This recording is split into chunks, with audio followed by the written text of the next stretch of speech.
In America, we have this expression of like, self-made person. I pull myself up from my bootstraps. The Bible says that every good thing that you have and I have inside of my life is a gift from God. King Nebuchadnezzar, because he was a guy who didn't have a relationship with God. He's a pagan. He worshiped an idol. And he also worshiped himself and wanted others to worship himself. And King Nebuchadnezzar erects this giant statue, 90 feet tall, solid gold, of himself, and says anybody who doesn't bow down to it will be thrown into a furnace. He gives no credit to God, no credit to anybody else. He sees, I have accomplished this. This is equivalent to the person saying, look at my bank account and what I have accomplished.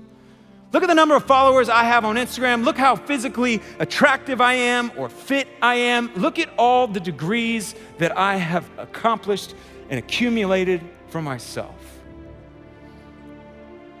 And he doesn't give credit to the source of all of those things in his life, just like all of the things in your life of success or accomplishment or good, which is God.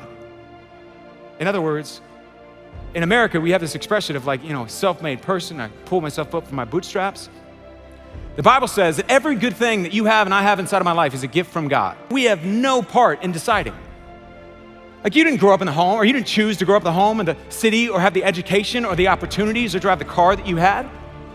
You didn't decide to be a part of the family or be raised in the community that you have. And you may be thinking, no, dude, I'm self-made. Like my parents didn't do anything, and I have worked hard, and I have made it through all of that energy and hard work. Who gave you the energy to do that hard work? Who gave you the mind to think and be able to complete tasks at your business to succeed?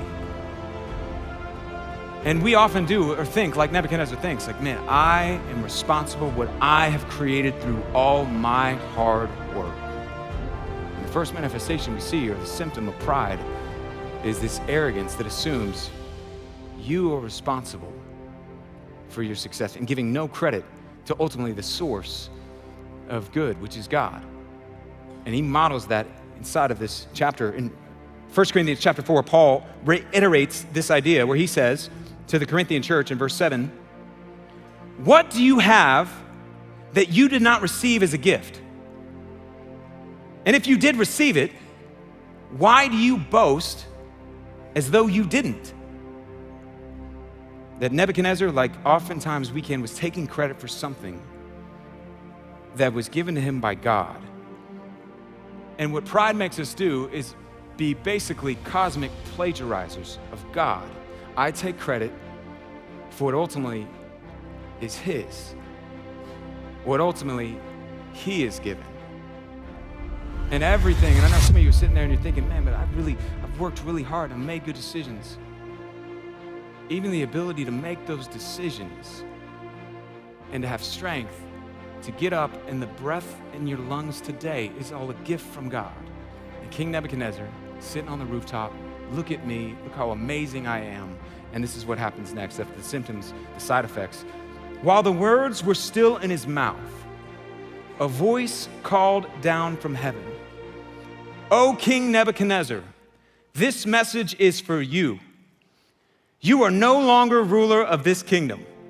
What was that like? That's a bad day. This is not a drill. You are no longer king. You will be driven from human society. You will live in the field with wild animals. You will eat grass like a cow. 7 periods of time will pass while you live this way until you learn the Most High rules over the kingdoms of the world, and he gives them to anyone he chooses. The same hour the judgment was fulfilled, Nebuchadnezzar went mad. He was driven from society. He ate grass like a cow. He was drenched with the dew of heaven. He lived this way until his hair was long like eagle's feathers, and his nails were like that of bird claws. The Bible says in 1 Peter chapter 5, it says in multiple occasions, clothe yourselves with humility, because God opposes the proud, but shows favor to the humble. Pride puts you in the opposition of God. Think about that.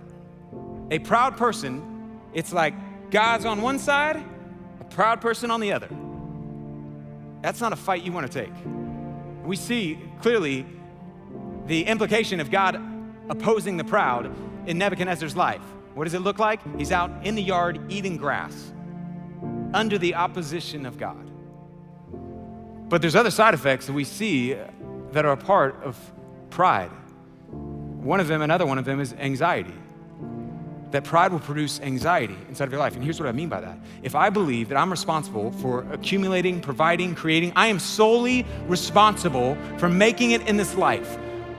What happens in my future is entirely dependent on me. The success of the organization I'm leading, or the business you're running, or your ability to get out of debt, it is entirely dependent on you. That's gonna create a lot of anxiety. And it's gonna make me think that, man, I'm in control, I need to reach for control, I need to keep things in control. And it's gonna create one of the side effects that pride creates, which is anxiety. And I'm consumed about fear of man, which is another way of pride.